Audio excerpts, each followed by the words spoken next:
Morning, my dear student. Today I have come up with your next topic, that is user input method. This method will allow the user to enter the value. As till now we have done direct initialization, x is equals to 12, x is equals to name is equals to something. We have done direct initialization, but in this we are going to allow the user to enter the value, user input method. So in this input function is there, which take the string as the we take the argument as the string, means everything what you will enter will be considered as string. So first of all we will learn this method. In this you can see that name is equals to input, name is a string, so we'll directly write input, enter your name, and then they have printed welcome and name. So in this when you will run this program, first of all, as they have entered Sonia, and it is coming as welcome Sonia. So this is the simple method to enter the string only. But if we want to enter any number, for that we have to use the parsers. What is the parser? See this one.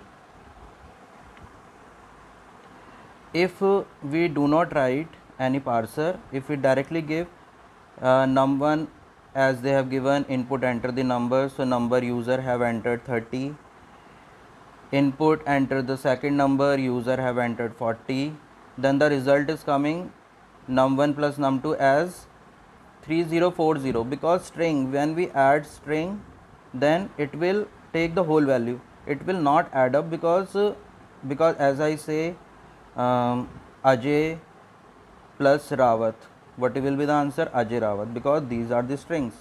So here parser is not used, so that's why it is coming out directly 3040.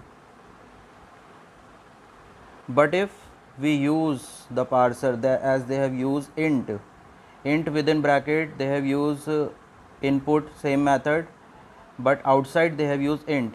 Now when the same question is run, input enter the number, and in int input enter the second number, then the sum is coming as 70, because this int has converted the string into the number, and that is the integer number. So that's why it is coming as 70. Now class, one more thing is there that we call a eval. Eval is for number, int is for integer number only, but eval is for to convert into a number. Number can be a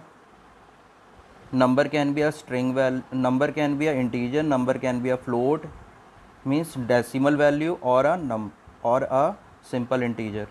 So for that we will use eval. As I have made example for you, eval input enter the value of x, eval input enter the value of x, y, then z is equals to x plus y I have written, and I have printed this sum. The answer, whatever you will enter, it will add up and give the answer. As I have entered 12.34 and 45.56, the sum is 57.9.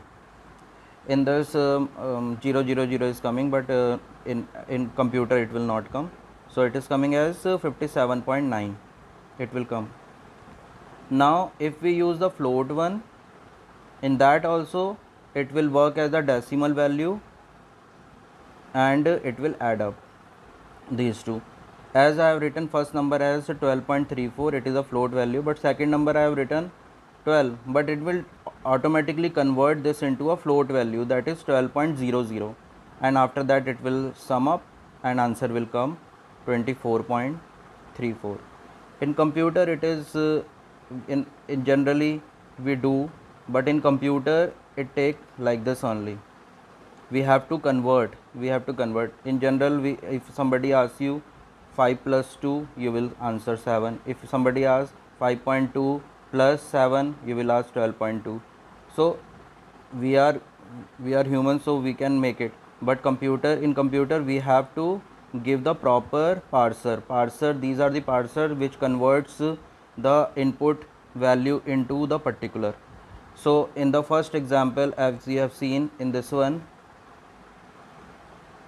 it is a string value, name is a string, so no need to convert. Here we need to convert, but if we do not do, then what will be the answer they have shown? And in this, when integer value will be entered, what will be the answer after using this parser int? In this I've used eval, so it will take integer value also, it will take number also. So best method is to take the eval only, no need to specify integer or float. So that's why. Okay, so class, these are the things, and using this you have to make some programs: addition, subtraction, multiplication. You can make a program like marks entered in 5 subjects, and after that you add up and find the total and percentage. So these type of question we can do: addition, subtraction, multiplication, division, and power, everything we can do using this. So that's all class, you go through this today.